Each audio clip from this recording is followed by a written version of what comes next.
Hi, everybody. My name is Alexey, and today I'm going to present a workshop on zero-knowledge proofs, and more specifically on Groth16 protocol. So today we have several goals in mind, but the main idea of today's workshop is to give you a gentle introduction to how Groth16 works. Groth16 is one of the most compact and efficient zkSNARKs at the moment. And it's heavily optimized, uses lots of smart tricks, and that's why it's a bit challenging to understand the whole protocol at once in depth.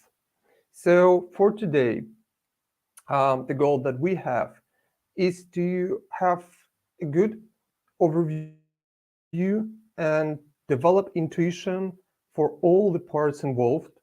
And I'm gonna specifically show you and tell you which parts are more optimized in Groth16, are a bit more in depth than we covered today, so you can follow up on this material on your own if you are interested in how Groth16 works on a lower level. So again, we're gonna try to bring math and complicated stuff to minimum in this presentation.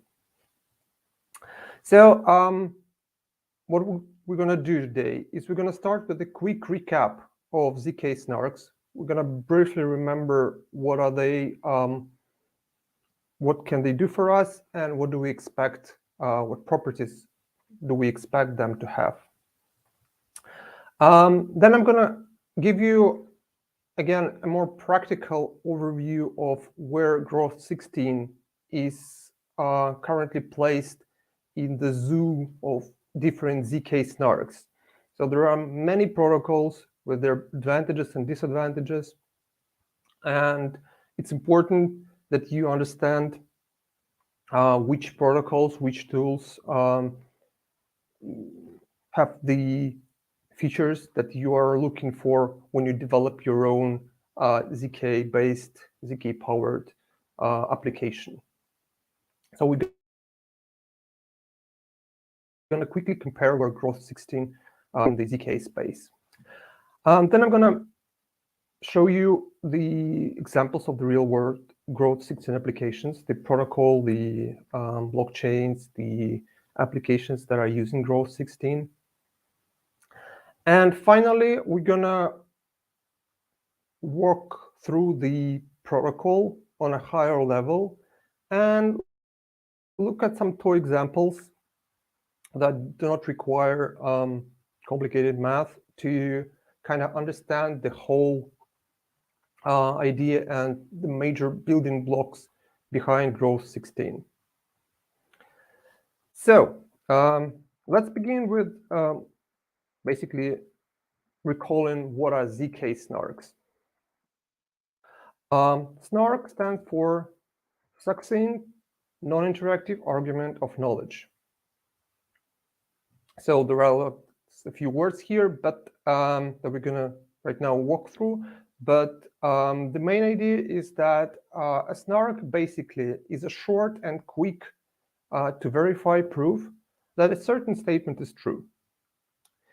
So before we can move on and go in depth into the Groth16 protocol, it's important to, again, realize what statements can we prove with SNARKs. Understand what do we call succinct proof, what is a succinct proof for us and what is not. What does it mean for us to be non-interactive? So what are the benefits of having a protocol that is non-interactive? And obviously understand what do we mean when we say that we have an argument of knowledge. So it's common that we say that we have zero knowledge proofs, but most of this, if you look at the definition, like the term, It's not actually the word proof there, but the argument of knowledge. So we're going to quickly touch upon what does it mean. So you get a feeling of, yeah, how is it different from the traditional layman understanding of the word knowledge. And finally, we're going to quickly look at what does it mean to be zero knowledge. Again, it's a very intuitive idea that we don't give out any information about the secret that we know, but it's good to have more, at least on a higher level, a more formal idea how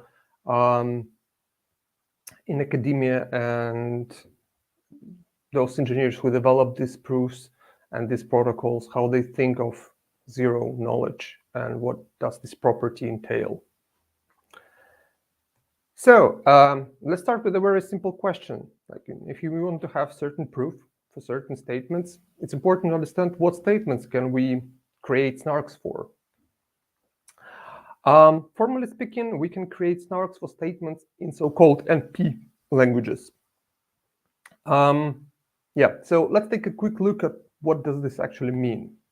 So by the word language, I mean formal language, which is a set of words. You can think of it as a set of words that follow a certain pattern or adhere to a certain rule or criteria.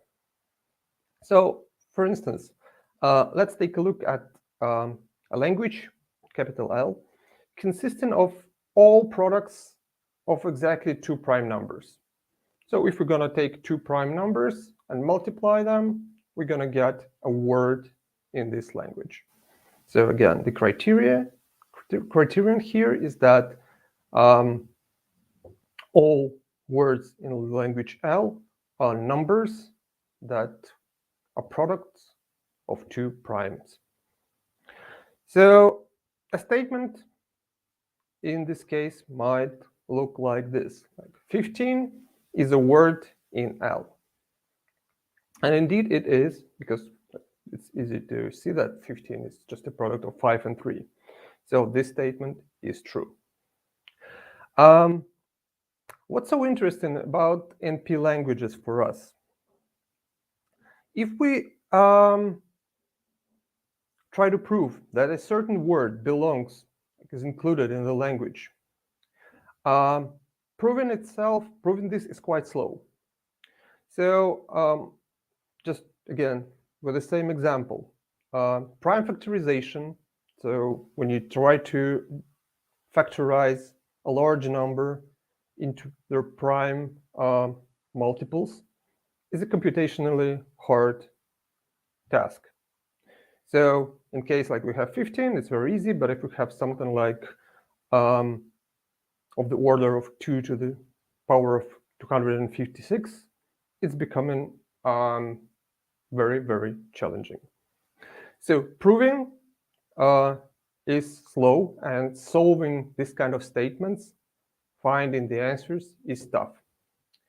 But at the same time, if somebody gives us a proof that a certain X is in the language L, we can relatively fast check this proof. So again, proving is tough, checking the proof is relatively easy. So what do we mean by saying relatively easy? First of all, the proof should be compact. So it should be polynomial of the in size of the statement that we want to prove. And execution time is definitely should be limited, or at least sub-linear. We're going to see it on the next slides. And in some zkSNARKs, it's going to be even constant. And we call this Y, the proof, the secret proof that we have, a witness. Yeah. So this is something that we, if we have it, we can quickly verify and get check that a certain statement is true. So let's take a look at one more example. Let's suppose that we have a program. We're going to call this program a circuit, C of n, which basically computes SHA-256, so the hash function, cryptographically secure hash function. The image here is not the circuit that does this, just the illustration, random illustration found online. But just for you to kind of understand where the term comes from, basically it comes from hardware engineering, where the programs that the basic operations and basic programs performed on the hardware levels are designed as circuits. So let's say we have this circuit.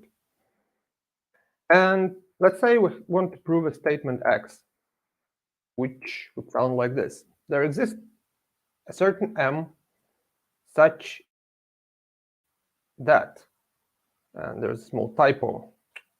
Sorry, my bad, guys. Should be M, obviously. There exists such M. Let's even put it second. My bad. Just a second.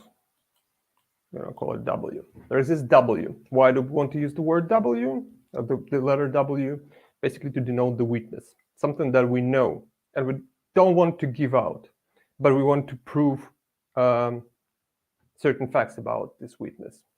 So there exists a weakness W such that the hash function SHA-256 of W equals 0. So why is this a good example? So finding a pre-image of a hash function is tough. So if we are given a pre-image as 0, it's hard for us to find the argument, the W, that gives us this pre-image. But checking the proof, if it is given to us, can be relatively easy. And the trivial proof is W itself. So we can, if we want to prove to somebody that we know this W, just send the W itself to the verifier. Let the verifier calculate the hash function and compare the result with 0. So while this is a proof, it doesn't actually look very practical. First of all, it's not succinct enough. Imagine that W can be several terabytes long. And in this case, just sending it over to somebody is not feasible. Also imagine that we don't actually want to give it away. We don't want to show somebody the actual number, but we still want to prove that we know such W. So first of all, let's deal with the succinctness and with understanding what would be called a succinct proof. So what does it mean for us to be succinct for a SNARK? Again, recall that we have a circuit, we have a statement, and let's say we computed a non-trivial proof, which we deem to be succinct. What does it mean? First of all, we want the length of the pi of the proof to be sublinear in W. So what does it mean? We want it to be shorter than W. So sending W doesn't make it for us because we want the proof to be shorter than the actual witness. Next, we want to make sure that verification is as efficient as possible. So we want to make sure that verification time is linear in statement X. So when a verifier needs to prove a certain statement that he or she knows a message with the hash 0, so when the prover wants to prove, the verifier wants to verify this proof at least spending time to read the actual statement, but not more. So we're gonna need to read the statement. If we want to check something as a verifier, we're gonna need to read the whole statement. So we have to be linear, but we don't want to spend more time on the statement. And finally, we want to make sure that not only the witness limits the size of the proof. So again, the witness is the data, the information that the prover has, and we don't want it to having like several gigabytes of data to affect the size of the proof, yeah, significantly. But we also want the proof to be sublinear, so smaller than the size of the program. So what does it mean for us practically? Is that verifying must be faster than the execution of calculations being verified. So we don't want to spend the same amount of time on a verifier that the prover has spent doing something with the circuit C, doing the calculations. So this would be the typical things we expect from a succinct argument of knowledge. So the next thing is that we want it to be non-interactive, which is pretty straightforward, but still important. So if you look at the typical scenario, how the protocol of proving and verifying something might look like, you will see that it involves several stages, challenges, responses, message passing between prover and verifier. As a result of this interaction between the prover and the verifier either accepts or rejects a certain statement. However, we want to be better than this. We want to have our proof to be non-interactive. This means that the prover sends to the verifier a certain proof pi, and just based on this proof, verifier can accept or reject a statement. So again, in a nutshell, we don't want to have any challenge response, message passing conversations between a prover and a verifier. And why is this important for us? First of all, sometimes it's not practical. And second of all, if we just make one proof pi, a prover creates just a single proof pi, this pi can convince many verifiers without the need of interaction with the prover. So you can think of blockchain applications, for instance, Ethereum blockchain, when each node executes each and every contract that has to be executed in a transaction. So if we can convert it into a SNARK-based system, once a single prover has proved a certain execution of a contract, all other nodes can verify this same proof without any impact on performance and without any need to interact with the prover. Okay, and finally, what does it mean to be an argument of knowledge, and what does it mean to be zero knowledge? We won't go deep into this. I just wanted to have a basic idea of how these things are structured when the systems like Groth16 are developed. So let's start with argument of knowledge. We want to make sure that if a verifier accepts a certain proof pi, that prover actually knows the witness W. And what does it mean for a program to know something? The way we can think of this is that there is an algorithm that can extract W from the prover. And this extractor algorithm can interact with the prover to do so, and has some special abilities, like rewinding back the time.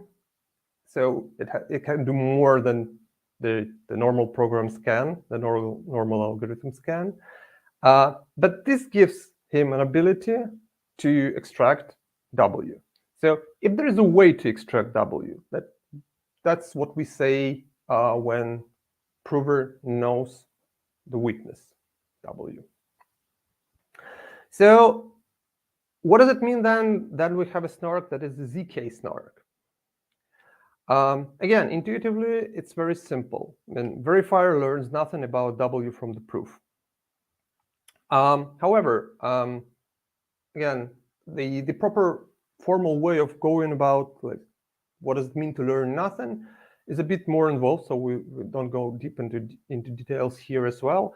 But it's important to, it's quite easy to actually grasp the overall concept. Imagine that a verifier starts to simulate its own transcript of interaction with the prover. So we have a prover, we have a verifier, and the verifier, instead of interacting with the real prover, starts to simulate this interaction. And if the real transcript of interaction, so again, by transcript of interaction, I mean the series of challenges and responses here. So if the real transcripts and simulated transcripts are computationally indistinguishable, so there is no difference between in the distribution of the simulated and the real view transcripts, then we basically learn nothing. So again, a more like intuitive approach would be to say that talking to a prover gives you as much information about W as talking to yourself. So if you're a verifier, you can talk to a prover, you can talk to yourself, you learn the same. Basically, you don't learn anything because you don't know W. So yeah, so that's what it means to be a zero knowledge snark. Okay, so let's switch to Groth16. So the topic of this presentation. Groth16 is the zkSNARK, so it has all the properties that we discussed, and it boasts one of the fastest and smallest proofs among all the currently existing snarks. It was introduced by Jens Groth in 2016. In the slides, there will be a link to the paper. It's based on the bilinear pairing operations over elliptic curve groups. And this allows Groth16 to create very compact proofs with only 3 groups elements as a proof.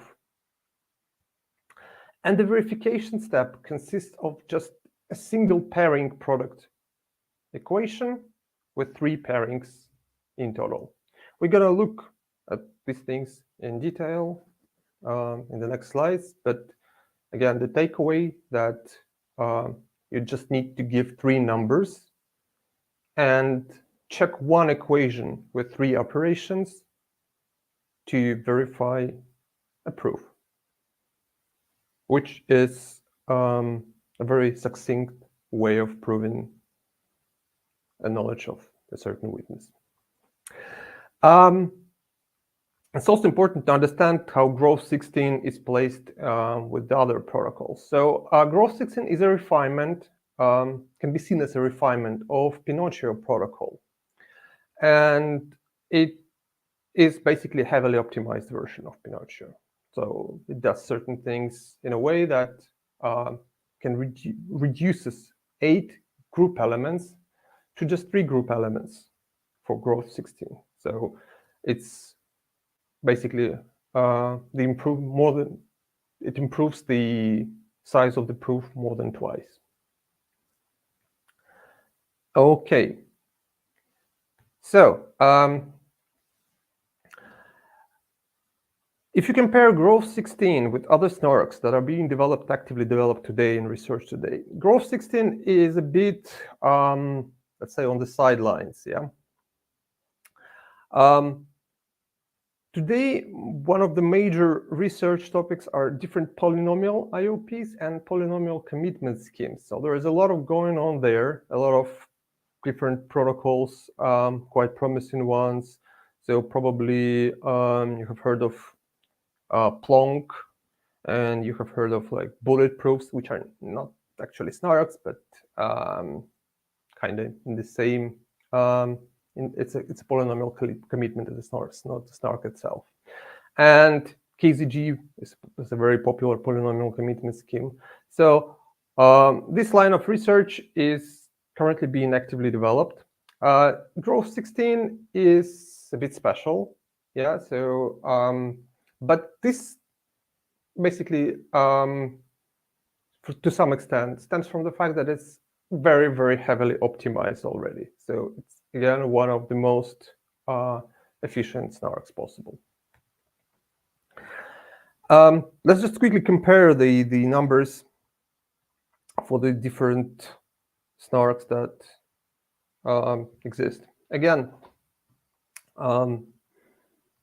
first of all, we care about the proof size, and compared to Planck, which is, you can call the main competitor of Groth16, it's twice as large as Groth16.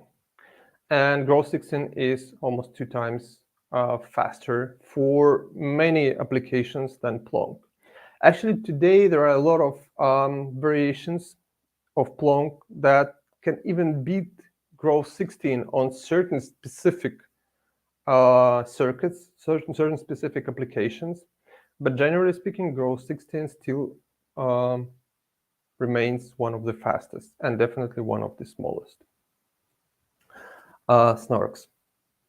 So next important thing is that, and this is one of the major drawbacks of Groth16, is that Groth16 is requires trusted setup, which should be done per circuit. I'm going to tell you a bit more about this later on, but the idea is that each and every application you want to develop with Groth16 has to be requires a setup with trusted parties to be performed before you can use Groth16. In contrast to Groth16, Planck, while still requiring trusted setup, so it's not transparent as bulletproofs and SNARKs, can work with universal trusted setup. That means that if you once generated in a secure fashion trusted parameters, global parameters that you can trust, Planck can be applied to any circuits. So again, if you change the contract, smart contract, for instance, or change the circuit, Groth16 has to be reinitialized with the setup again. Planck will work just fine, can be adapted.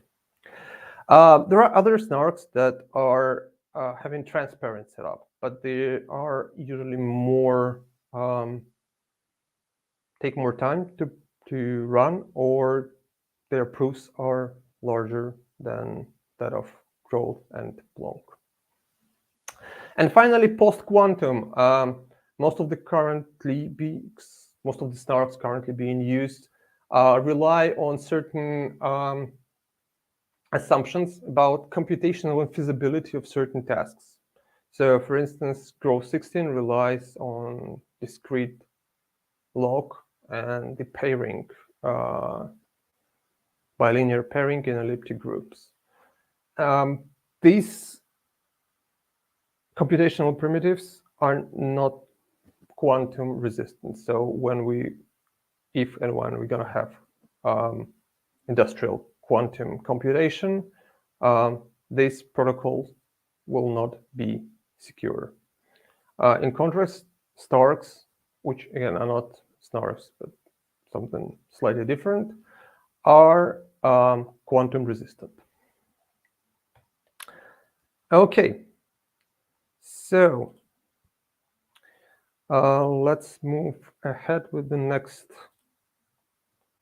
slide, when we're going to talk a bit more about like the problem with trusted setup.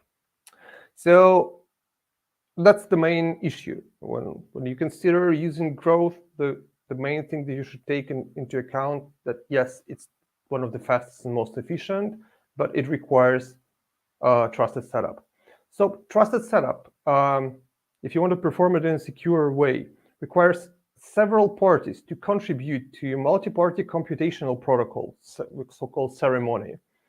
And this ceremony is secure if at least one of the participants is honest. So that's the bright side of the things. So yeah, Groth16 requires trusted setup.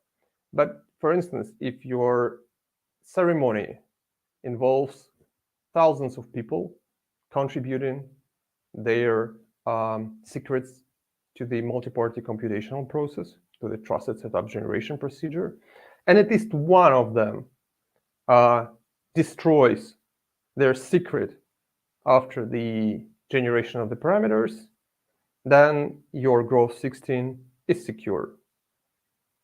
So we need just at least one honest participant. Cool. Groth16 applications. Again, Groth16 was one of the most efficient and is still one of the most efficient SNARKs, and that's why it's used a lot across the blockchain applications. The first zero-knowledge privacy protocol for financial transactions, zkSNARKS, which is separate blockchain, was initially developed with Pinocchio and then moved to the Groth16 when it was developed. And many other protocols, they employ Groth16, including, for instance, Loopring, which is L2, layer 2 for Ethereum, or Tornado Cash, which is like infamous mixer on the Ethereum blockchain. There's also a lot of development tooling supporting zk, supporting Groth16 zk, and few of them are Bellman, Socrates, and Circom. I'm going to show you a small Circom example later on. And finally, just a bit from my perspective, like why, where I in practice face the need to use and to understand Groth16 is an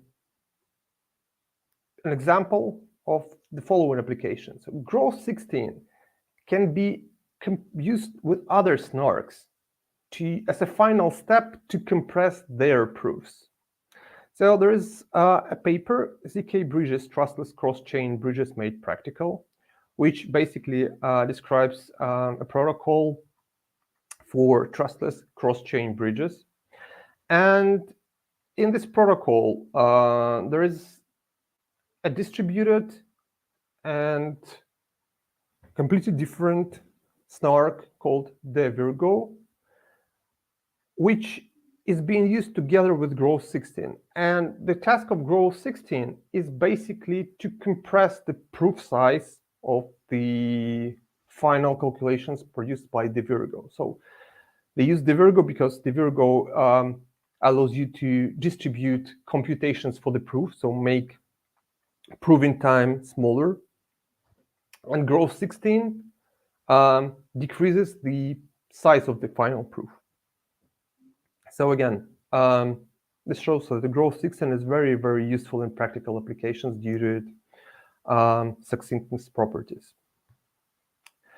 Now we're going to go through the basic steps and the basic building blocks of Groth16.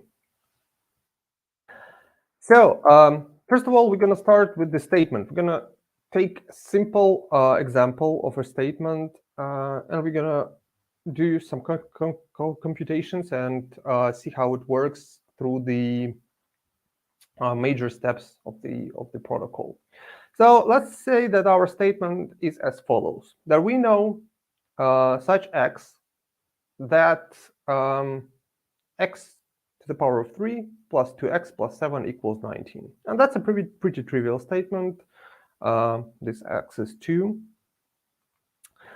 So this would allow us, this small example would allow us to look at, to see how the initial setup is being performed, and it basically gives you an opportunity to do things by yourself, to run the numbers, and to get this hands-on feeling that this is pretty much doable. In reality, x wouldn't be a real number, so here we just use x as a real number, as an ordinary number.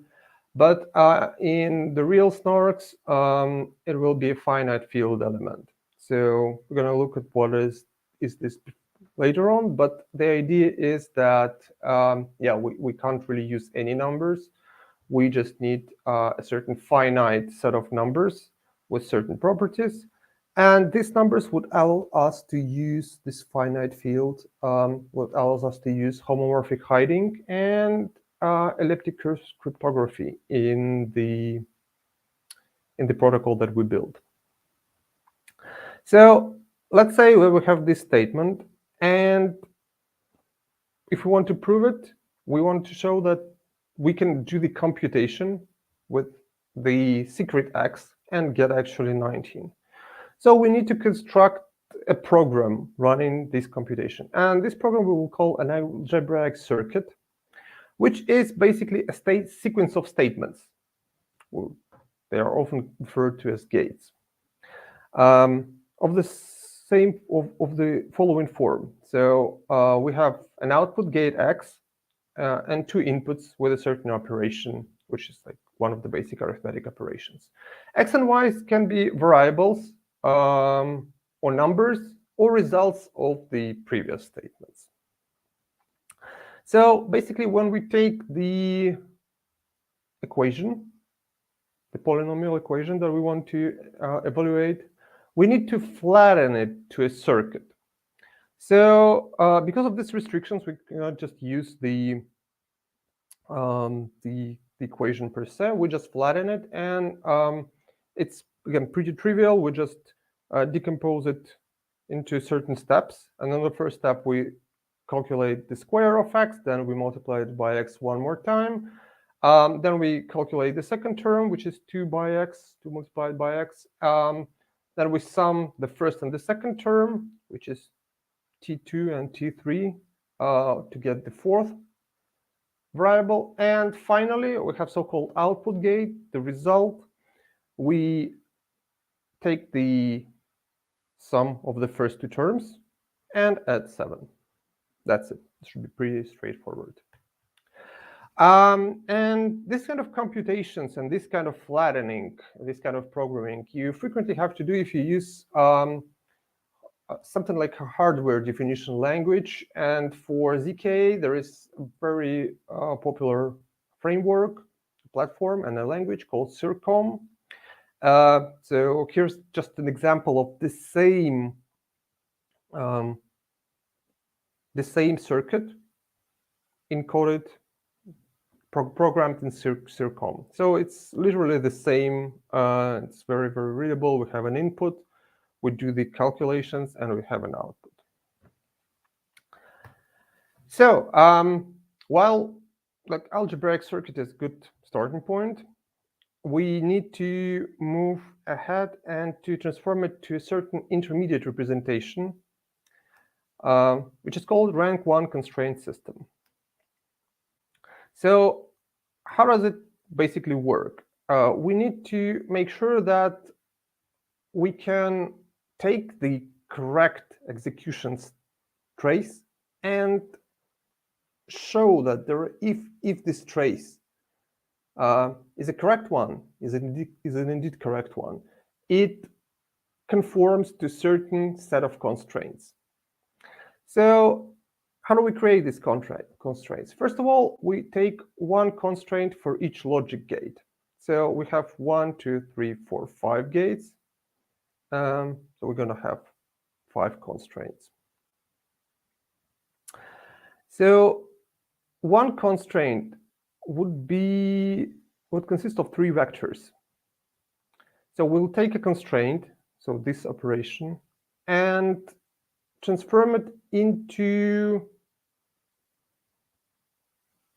a product of 2 vectors and check it with the output. So the idea is that instead of working with the equations for the circuit, we're going to have a vector representing the output and 2 vectors representing the inputs, x, y, and z.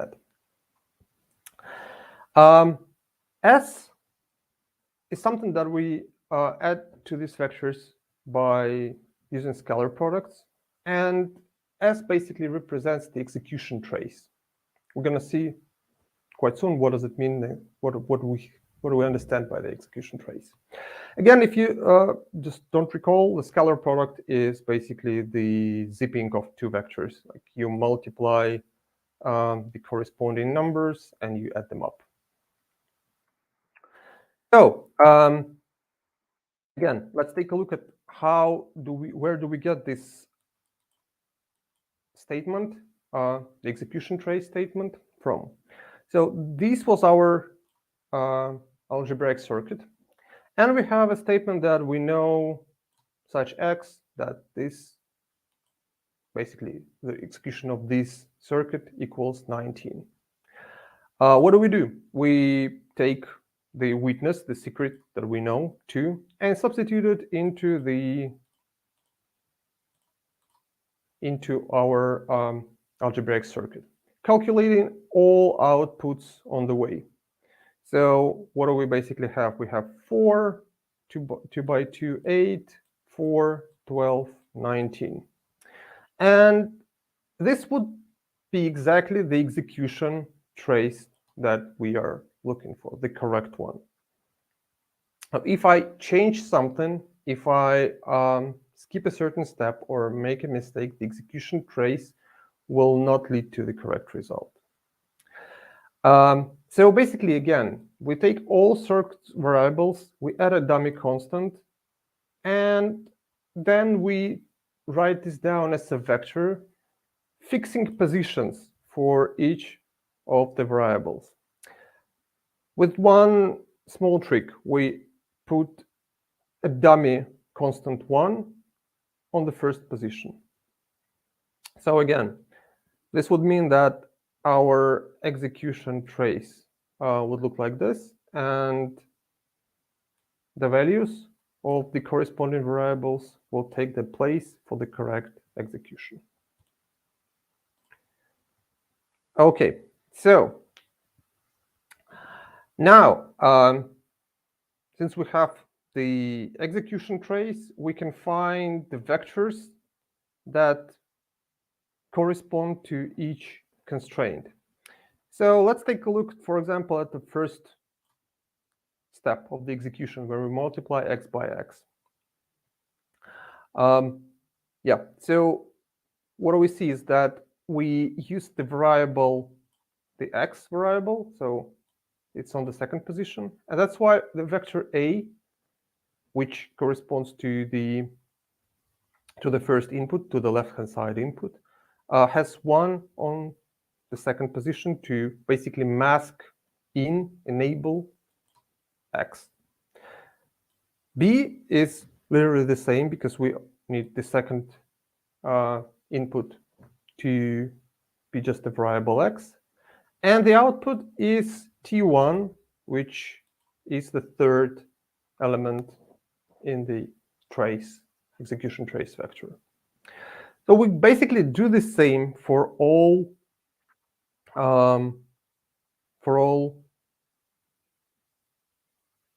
algebraic circuit constraints that we have.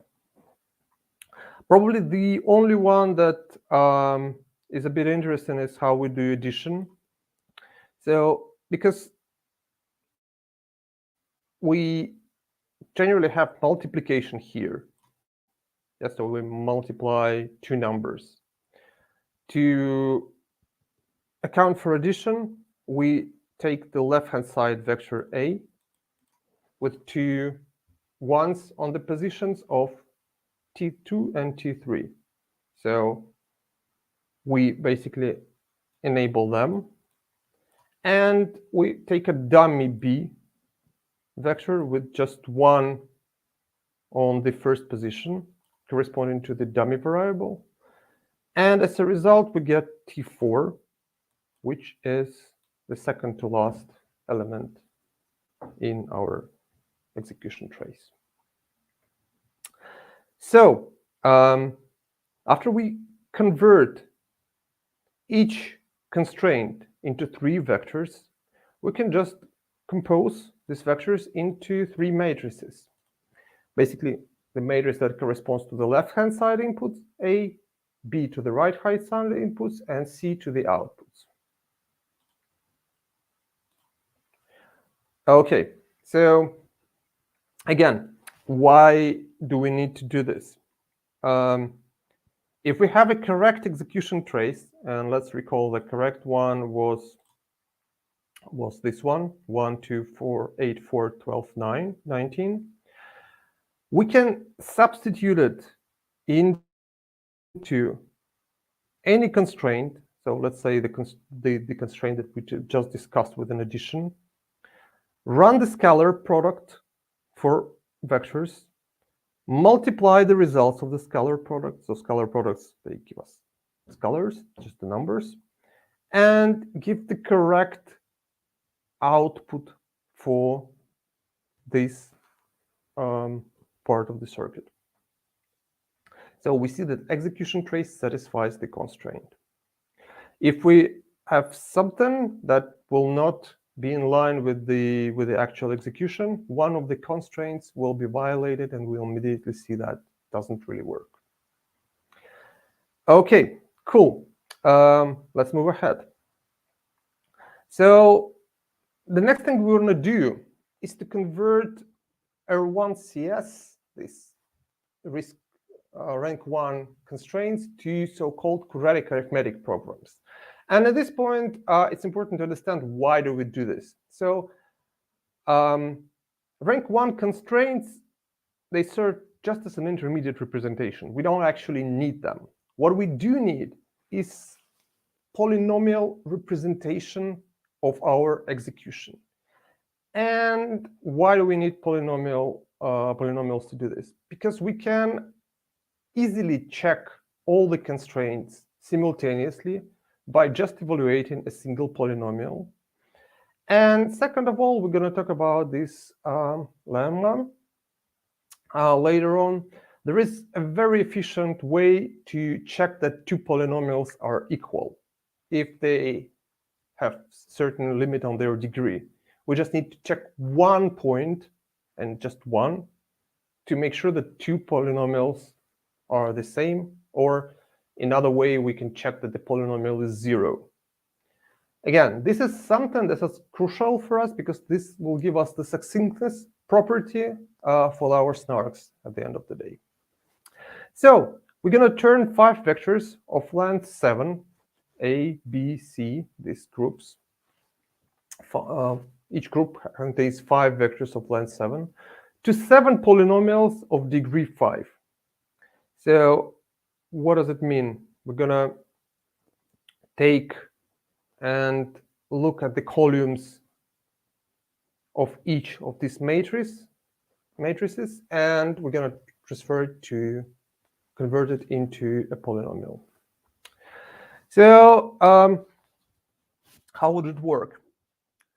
Basically, what we want to do is that we want to have polynomials a sub I with a certain argument n, such that it gives us each element of nth constraint. So we have 5 constraints, and we have 7 elements in each constraint. So basically, we encode the matrix using a set of polynomials. How can we do this? So just a small example, yeah, before we move on, that if we take, for instance, A1, so that's the polynomial corresponding to the first column, and we evaluate it at the third row. So we basically ask for the coefficient in the nth constraint. This polynomial should give us 2. So how can we construct these polynomials? So these polynomials can be constructed using Lagrange interpolation. So how is it done? We have the points which we want our polynomial to pass through. And Lagrange interpolation gives us the algorithm to find the polynomial of the smallest degree exactly going through the points. So yeah, so for instance, in this case, let's take a look at the polynomial A1. So if we consider the first element, this A1 polynomial, we want it to pass through the points 1, 0, just because on the first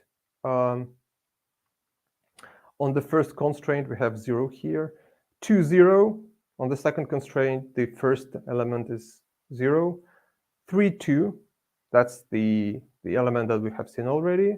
4, 0, and 5, we're going to get 7. So basically, the x coordinate is just the number, the index of the constraint for us. So I'm not going to cover the whole Lagrange interpolation algorithm. You can basically use something like Wolfram alpha to just quickly interpolate through the polynomials. And you're going to see that, let's say, this example, 0, 0, 2, 0, 7, 0, 0, 2, 0, 7, would give you a polynomial that exactly goes through the points that you need. For instance, we wanted this polynomial to evaluate to 2 at the point when x is 3, and we're going to see that on the chart. It's exactly going through the required point. Okay, so what do? We turn all matrices that we have into the sets of polynomials. And again, just to make sure that we see the connection, if we evaluate these polynomials at a number, at an index of a constraint, we're going to get the exact constraint that we need. So if we substitute in this scary looking polynomials 1, we're going to get the first row. So we do this with all matrices A, B, and C. We convert it into polynomials.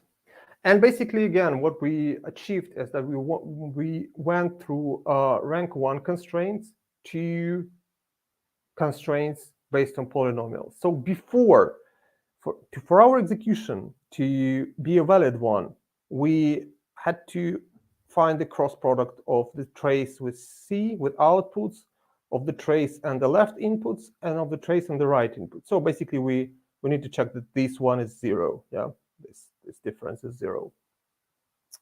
Now, instead of this, we are checking the same thing, but for each of the gates and using polynomials. So there's one-to-one correspondence with the rank 1 constraints. Okay, so just to, again, a small example how it works out. If we take an execution trace and we multiply it with these polynomials, we find a product in the vector and the matrix. We're gonna get a certain single polynomial. Yeah. So when we add execution traces, we convert it to polynomials, and we just have 3 polynomials.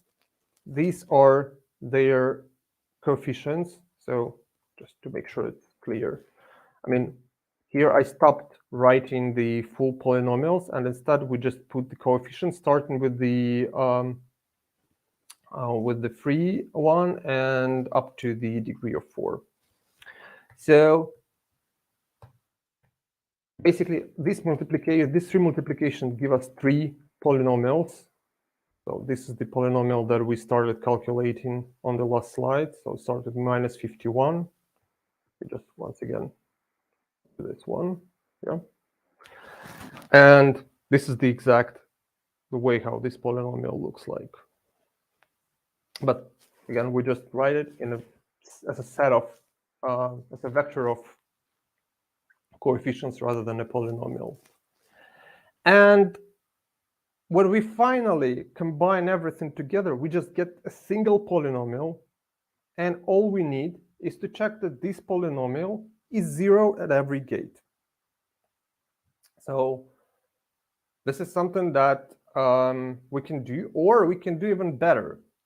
We can construct a certain target polynomial, and how can we do this? We can do this in a way that if we know that x's 1 to 5 are roots of this polynomial that represents our execution with a certain trace, this polynomial should be divisible by the monomials x minus 1 multiplied by x minus 2 multiplied by x minus 4, x minus 5. So all these monomials combined, each of them, and all combined, are divisors of the polynomial that we have just calculated. So if it is the case, that means that our polynomial has roots in 1, 2, 3, 4, 5 in these points. So yeah, again, the verification of execution boils down to the divisibility of the quadratic arithmetic program,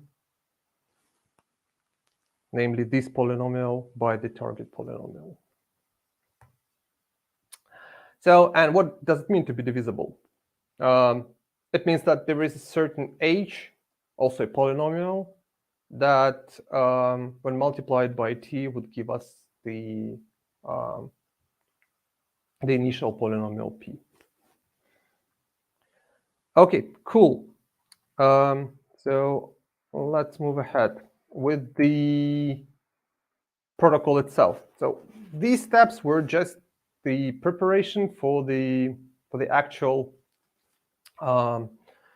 zero knowledge SNARK protocol. Again, let's recall, we took the rank 1 constraints and bundled them into a single polynomial program. And this polynomial is divisible by another polynomial only if the prover knows the correct execution trace. So what a prover wants here is to send a certain hiding or a certain certain thing that can be executed, operated with, but without revealing it, so that the verifier can check them blindly. And again, the lemma that I've mentioned previously, Schwarz-Zippel lemma, gives us this successions of the computation. So in a nutshell, all the work that we have done to construct the QAPs are for the sake of applying this lemma. Again, this lemma tells us that with the high probability, two polynomials are identical if they coincide at the same randomly chosen point. So it means that if we want to check that two polynomials are identical, or a certain polynomial is zero, identical to zero polynomial, we just need to check at one random point. And if it's zero there, it most probably is going to be zero everywhere. Okay, so we need certain building blocks for this. The first one would be homomorphic hiding. These are the mathematical operations that can be performed on encrypted data. So in a nutshell, we're doing blind computation. What do we want from such an operation? We're going to call E of x a homomorphic hiding if, given E of x, it's hard to find x. So we can't really decrypt and get back the x that was used as the input. Next, if the inputs were different, the homomorphic hiding should give us different outputs. And finally, if we are given two homomorphic hidings, it's possible to compute a hiding of a certain arithmetic operation on the parameters of the hidings we were given without knowing them. So let's look at the toy example. Let's say we have an operation which is like a simple addition. And let's say that we have a homomorphic hiding for this operation. There is no one, not just this operation doesn't exist for regular numbers and the addition, but anyway, we're going to pretend that it is there. Let's say Alice wants to prove that she knows such x and y, that x plus y is 7. So what does it do? It sends Bob an encrypted version of x and an encrypted y. Now, because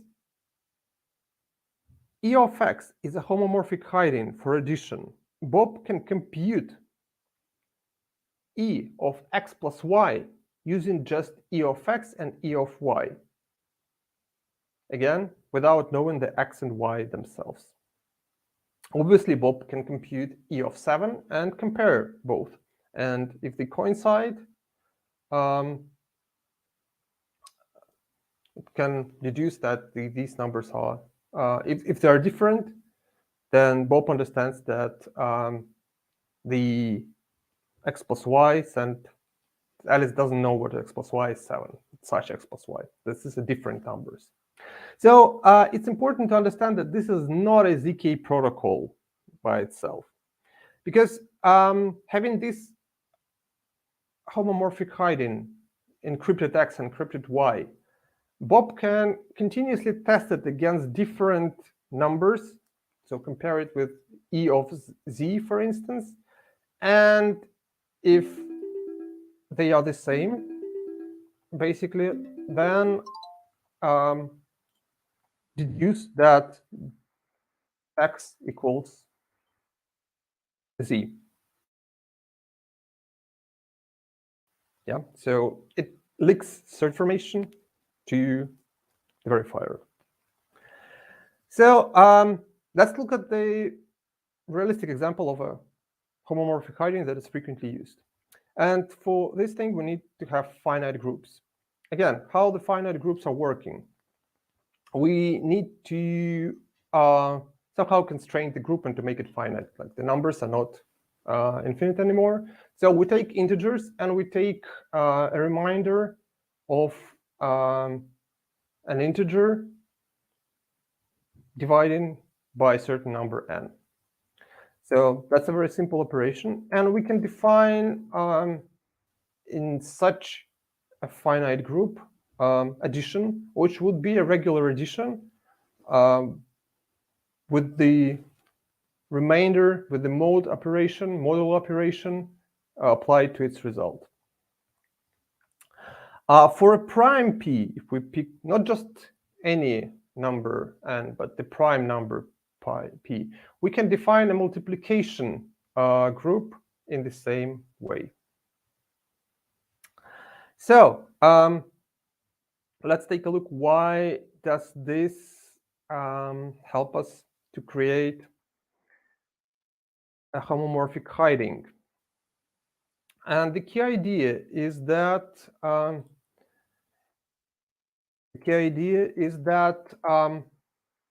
there is an operation that is hard to reverse, and that's basically a multiplication, or we can call it exponentiation also. Let's pick such a group with multiplication with three properties. First of all, we want ZP to be a cyclic group.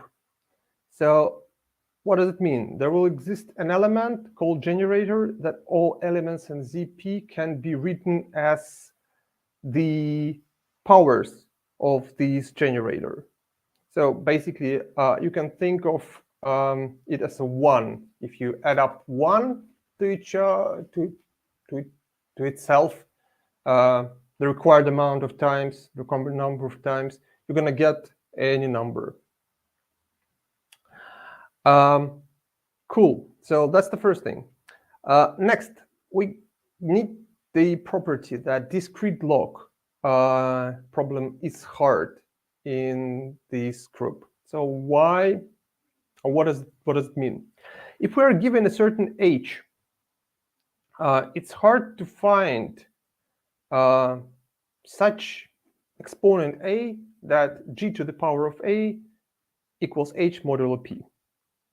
So basically, it's hard to do logarithms in this finite group.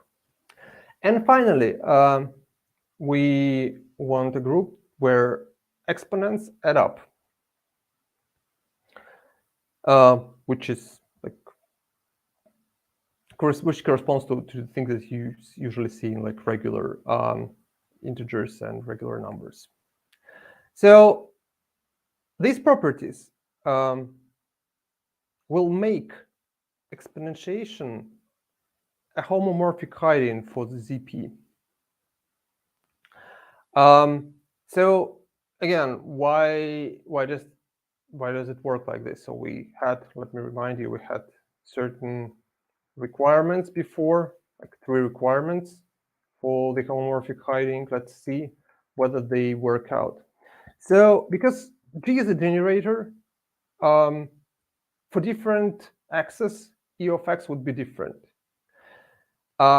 Next, E of x hides x. Why? Because we cannot take a logarithm here and easily get x due to discrete log assumption that discrete log is hard. And finally, it's homomorphic because we can apply E to the sum, and it's the same as basically applying, it can be calculated as a product of 2 homomorphic hidings of the x and y. So now we want to use homomorphic hidings to blindly evaluate the polynomials that we prepared. Yeah, so we want to check that these polynomials are 0 at certain point, for instance, without actually giving up the polynomials themselves. So for that, we're going to need polynomials of a certain degree d at most in a certain field. Again, now we are working in fields. The examples that we've done before when we converted the rank 1 constraints to polynomials, they just use the regular numbers. Right now, we are talking about the fields. So we have a polynomial, and polynomial in a nutshell is a linear combination of d plus 1 monomials. So we have 0 monomial, x squared, and up to x to the power of d. So one can evaluate, let's say we are a prover, we can evaluate this polynomial at a certain point by substituting s as an argument. And as I said, we're going to have a linear combination. And this linearity will allow us to apply the homomorphic hiding that we've just seen with the exponentiation. So suppose Alice knows the polynomial and Bob knows the secret. And Bob wishes to learn the encrypted application of polynomial to the secret. But at the same time, Alice doesn't want to give up the polynomial p to Bob, and Bob doesn't want to disclose the secret. he knows. So how would this work out? Recall that we have exponentiation. Our exponentiation is linear, and we have a polynomial. All we do is that we apply our hiding to the polynomial itself, and the property of the linearity property. So we used to have a linear combination, and it's going to turn into a product of the homomorphic hidings of x, of the free coefficient x, x squared, up to x to the power of d, in the corresponding, in the powers corresponding to the coefficients themselves. So that's basically the application of usual exponentiation rules, when we can bring one exponent out of the expression. So then, instead of giving out S, Bob sends hidings for each power of S. And Alice, all Alice needs to do, because only Alice knows the coefficients, A1, A0, A1, up to A2, AD. All she needs is to raise these homomorphic hidings into the corresponding powers. And that's something doable because we can raise one power into the other, and it's like the operation that can be performed. So Alice doesn't give up the coefficients, Bob doesn't give up S, but still they were able to blindly evaluate the polynomial. So again, the intuition is that Bob has a correct polynomial in mind and wishes to check that Alice knows this polynomial. So he makes Alice to evaluate this polynomial blindly at a random point. And if Alice gives the wrong answer with a high probability, her polynomial is not the correct one. So that's what typically not called homomorphic hiding, but it's called polynomial commitment also in the literature. And again, it works due to Schwarz-Zippel lemma. Okay, so there are a few things that still need to be managed here. So the fact that Alice is able to compute a certain homomorphic hiding of a polynomial doesn't guarantee that she actually sends the exact value. So there is a nice trick that I'm going to show you, but again, this is the place where Groth16 actually heavily optimizes. So Groth16 avoids this, and this makes it much more efficient than his predecessor, the Pinocchio protocol. So the simplest thing we can do to make sure that Alice actually calculates a certain polynomial, not just sends us a random number, is to send another pair of hidings with a randomly chosen alpha. So we pick a random number, and we have a number that we want to actually evaluate, and we also have a random set of hidings which are constructed in a way that we take each of the power of the secret that we want to evaluate and raise it to the power of alpha. Yep, so it's not just another random set. We build it through exponentiation of the original secret. And obviously, they just multiply, the powers just multiply. So then we send both these sets to Alice. And Alice computes two responses. The first one is the 4 for the original set. And the second one is for this additional set that we built using the random alpha. Now, the trick is that when she basically does this, because of the hiding that we use, it will be the case that A and B will follow the property that B equals A to the power of alpha, because we can take alpha out of the as an additional exponentiation, and you're going to see that here we have the group generator to the power of PS. Here we have the group generator to the power of PS and to the power of alpha. So basically, the only difference is that this one is the first one to the power of alpha. That's it. So what would happen if Alice deviates from the protocol? Let's imagine that she sends some random number here in the first place.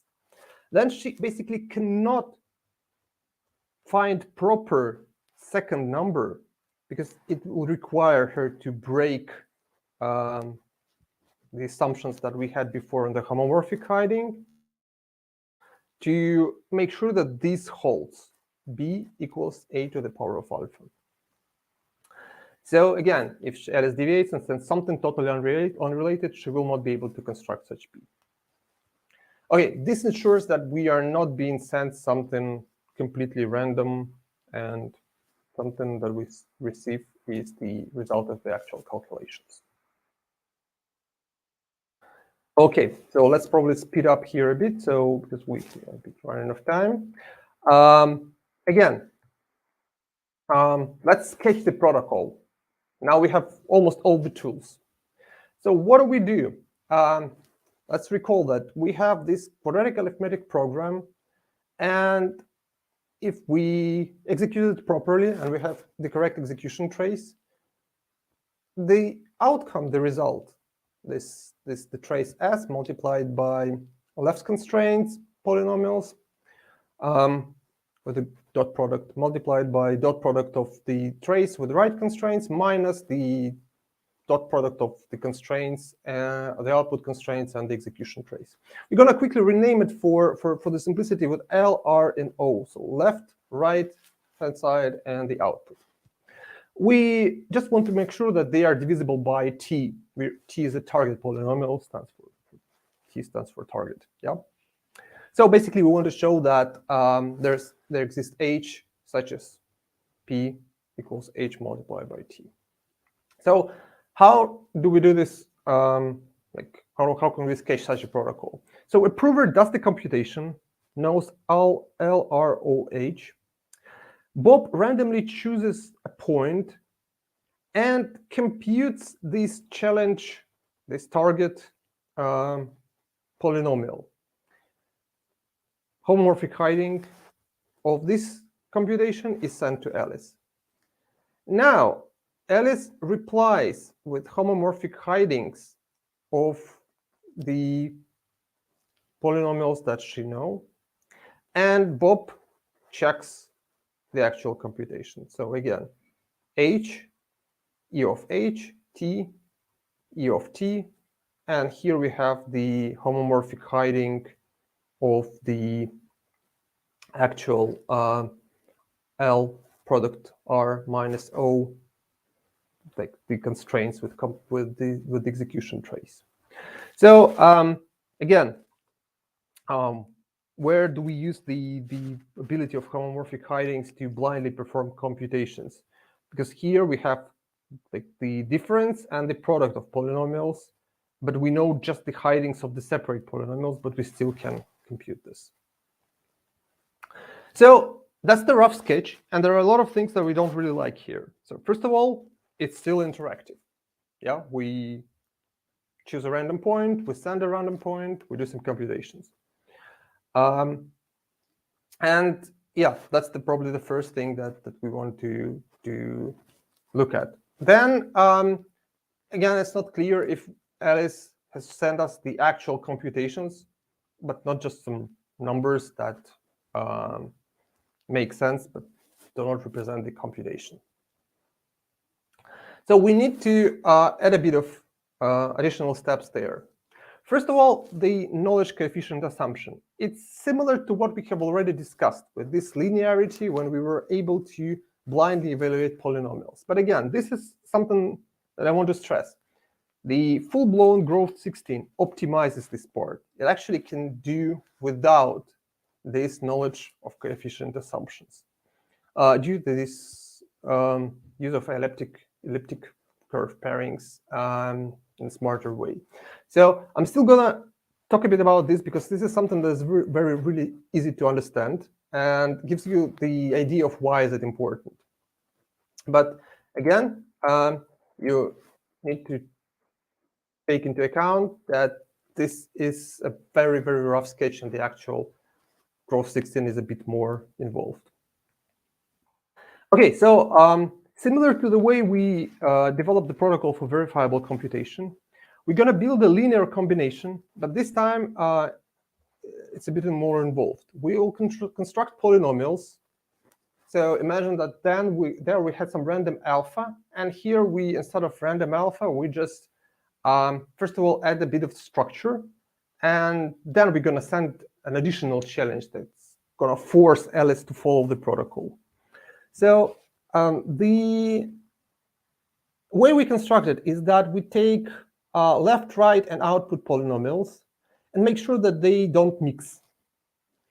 What does it mean? The first d coefficients of the polynomial that we build are coefficients of L. The next d plus 1 are coefficients of R, and the final d plus 1 are the coefficients of O.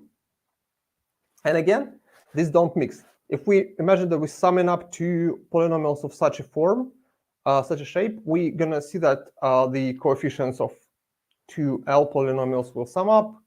The coefficients of R and O polynomials will correspondingly sum up, but they never mix. So we kind of require Alice to know all the coefficients, to involve all the coefficients, not just to kind of compress them into single coefficient, and then we lose the ability to verify it. So a verifier asks a prover, Alice, to send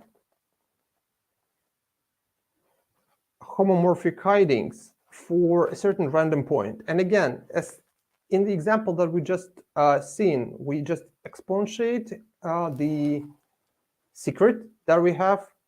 Yes, so we have a secret that we know, we exponentiate, and this forces Alice in the same way that we've seen before to calculate the polynomials, because otherwise, when Alice returns us the L, R, and O hidings, we're going to see that they don't match, they don't hold this linear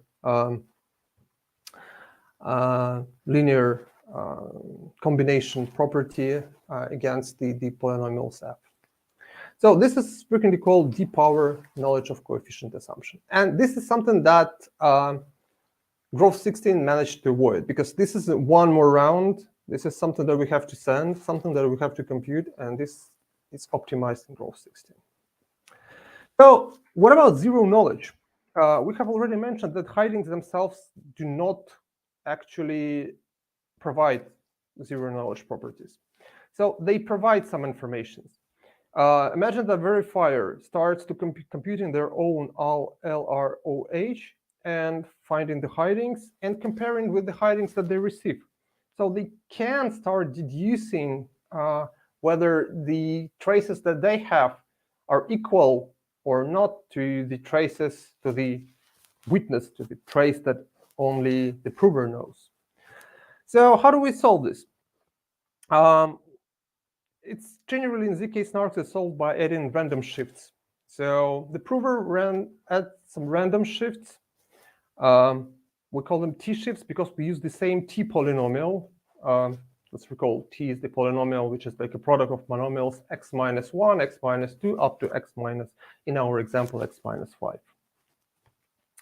And it turns out that if we do a bit of math, so with shifting each of the polynomial that we know, all LRO, the prover shifts them, but still gets the result that is divisible by t. So there is a bit of math, but it's pretty straightforward. And as a result, we see that the difference between the product of LR and OZ, this shifted zero knowledge versions of the polynomial is still divisible by t. So if we just redefine the expression in the brackets as certain hidden zero knowledge h, then we're going to see that the prover, the verifier, will accept the correct execution if a prover sends the zero knowledge versions of polynomials instead of the original ones. So it doesn't give any information to the verifier because it is randomized, and the shifts, they basically hide the arguments. Okay, so one more thing that we actually haven't properly discussed is that we used the hiding that was working with both addition and multiplication on this step where we verify things. So let me just show it again quickly. Just give me a second. This one. So this hiding allows us blindly execute operations, knowing just the hidings of L, R, and O on this combination of L, R, and O, which uses the product and the sum. So we need such a hiding, and we haven't constructed it. And it turns out that this is where the elliptic curves and the pairing, bilinear pairing, kicks in. So basically, pairing is just a mapping from two arguments to a certain third one. So we take three commutative groups, G1, G2, G3, and we map the elements, the pairs in G1, G2 to G3. So that's why we call it a pairing, and because we take a pair and we map it somewhere, a map. Why do we call it bilinear? Because it is linear in both arguments, the first and the second one. And let's take a look at the example. Again, a very simple one. If we take integers with addition and we construct such a map that is basically a multiplication, we're going to see that multiplication is linear, addition is linear towards multiplication, and we can apply the hiding to the sum, and it would be the same as applying hiding to each of the operations, operands in the sum, to the A and to the B. So Groth16 uses either whale or Tate pairing depending on the implementation, on the pairing-friendly curves. So not all the elliptic curves work, only certain curves can be used. Again, pairing is a large topic that requires like a separate workshop to cover. We're not going to go in details here, but this is something that actually allows us to construct SNARKs like Groth. And the final thing, we discussed that we want the protocol to be non-interactive. How can we do this? So remember that we choose the random points, and we actually send points, send something to the prover, to Alice. And then we get a response. So we want to avoid these first two steps. And how can we do this? We can turn this random point into an encrypted random point that is generated just once, that was created just once, and used for each and every execution of the circuit. So that's what we call the setup phase.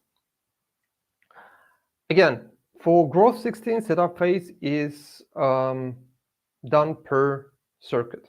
So we choose a random point, we calculate and publish the hidings, and it's important we delete the random point. So nobody should ever learn what was the point. Everybody knows the hidings, nobody knows the point. How can we do this? We do this by distributed generation ceremony. So ceremony is a protocol, such ceremony is a protocol that no one can reconstruct the secret if at least one of the participants is honest and discards their secret. So let's imagine that we already have a certain reference strings, these hidings that we need to send and that we want to make public instead of sending. So if somebody wants to contribute to the ceremony, they just basically get their own secret, tau, and multiply the existing secret by tau, but they don't know the existing secret. How can they still do this? Because the exponentiation and multiplication works well with our hidings, and if we just raise to the power of tau each hiding that we have to the corresponding powers, tau, tau squared, up to tau to the power of d, what will happen? We just get the tau into the s, near to the s, and multiply them. So that gives us another, an updated common reference string. So common reference strings is a term that is used to denote all the parameters that are seen to both verifier and prover and whoever wants to kind of know these parameters. So two things that we need to be careful here, that each contributor needs to prove that they actually know the consecutive powers of tau. So it might be the case that I've just sent you some of these numbers randomly without doing the proper math. But again, the hidings, they can actually help us to verify this. We will not cover this right now, but that's a very simple protocol. And finally, we just need to make sure that nobody uses tau equals 0, so nobody creates a degenerate case of common reference strings where we just have the secrets that become 1. And that's it. So let's quickly recap the things that we've seen. We had quadratic arithmetic programs that represent computational constraints as polynomials. We have succinctness property, which which comes from the ability to check polynomials at one random point and verify whether the polynomials are the same or where they are basically equal 0. We have the soundness. Soundness means that we have seen a way to actually force the prover to use the polynomials that they know, so that it must be a real computation performed somewhere. So again, this is done for linear combinations on that are pre-computed on the setup phase. So if we talk about the setup phase, there are not just one, but several secrets here. And again, Groth16 heavily optimizes this part. Finally, we looked at how zero knowledge properties are achieved by adding secret random shifts to the polynomials. The common reference string and the distributed public ceremony allowed us to, on setup phase, to make sure that the protocol is non-interactive. We don't have to send anything. Everything is fixed before we start, and the prover can just send us once all the information we need to verify the proof. And finally, we use the property of bilinear pairing, so that allows us to run the computations based on secrets from CRS, and because the prover and the verifier are computationally bounded, they can't break the discrete logarithm computational assumptions. The whole protocol is cryptographically secure. So that was about it. Again, we looked through the basic building blocks, and yeah, so you should have at this point a good understanding of the general concepts of how Groth16 functions. There are a lot inside with optimizations, with advanced, with the choice of pairings, choice of curves, and a lot of technical details. But again, it's important to take away the main idea that Groth16 is highly optimized, highly efficient, and can be used in cases where you need the lowest possible, the fastest verification and the smallest proofs. Okay, thank you for your attention. If there are any questions, I guess you can let me know. I'll be happy to address them.